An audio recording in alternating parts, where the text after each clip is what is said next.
हिंगोली जिल्ह्यात मागच्या 3 दिवसापासून मुसळधार पाऊस पडतोय आणि पडत असलेल्या पावसामुळे जिल्ह्यातील ग्रामीण भागाच्या रस्ते जे आहेत ते बंद झालेले आहे, कारण की प्रत्येक रस्त्यावरती जे आहे ते पुराचं पाणी वाहत आहे। मी आता आहे औंढा तालुक्यातील येळेगाव सोळंके या परिसरामध्ये। आपण बघतो की हेच येळेगाव सोळंके या परिसरातून मधोमती नदी वाहते आणि या नदीला पूर आला, त्यामुळे येळेगाव सोळंके परिसरामध्ये जे आहे ते या ठिकाणी पाणी आलंय। पुराचं पाणी जे आहे ते नदीवरून वाहते, त्यामुळे अनेक शेतकऱ्यांना ज्याची समस्या निर्माण होतात। नेमक्या काय काय समस्या निर्माण होतात? या मधुमती नदीला पूर आल्यामुळे भरपूर अशा समस्या निर्माण होत आहेत सर।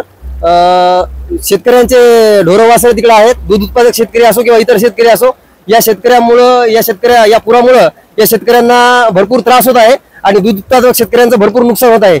आम्ही बऱ्याच वेळेस आमच्या ढोरा वासरांना चारावरण करण्यासाठी आमच्या सोयरेदारांना पण सांगितलं आणि सोयरेदारे वेळेवर चारावरण करत नसल्यामुळे दूध उत्पादक शेतकऱ्यांचं भरपूर नुकसान होत आहे। आणि विशेष म्हणजे शाळेच्या मुली या रस्त्याने जातात, औंढा या ठिकाणी निशाणा आणि आसोंदा या गावच्या मुली शिकण्यासाठी जात आहेत। 3-4 दिवस झाले त्या मुलींची पण शाळा बुडत आहे। आम्ही प्रशासनाला वेळोवेळी कळून सुद्धा हा पूल तात्पुरती डागडुजी करून आम्हाला दुरुस्त करून देण्यात आला। आमची प्रशासनाला एवढीच मागणी आहे की आपण हा पूल मोठ्या पद्धतीने तयार करून शेतकऱ्यांना एवढं सहकार्य करावं। बरं, किती गावाचा संपर्क तुटला? 3-4 गावचा संपर्क तुटला सर। आसोंदा, निशाणा, फुलदाबा, काकडदाबा या 3-4 गावचा संबंध तुटला आणि शाळेच्या मुलींचा पण शाळेत जाण्याचा संबंध या गावच्या मुलीचा तुटलेला आहे।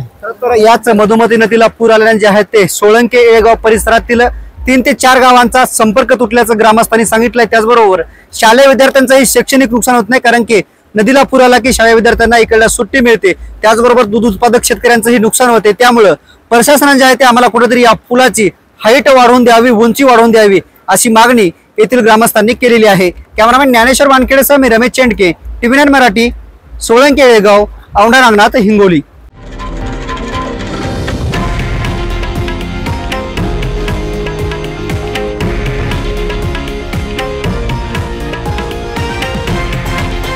हे आहे देशातील नंबर 1 न्यूज नेटवर्क आणि आपण पाहत आहात TV9 मराठी, एकमेव।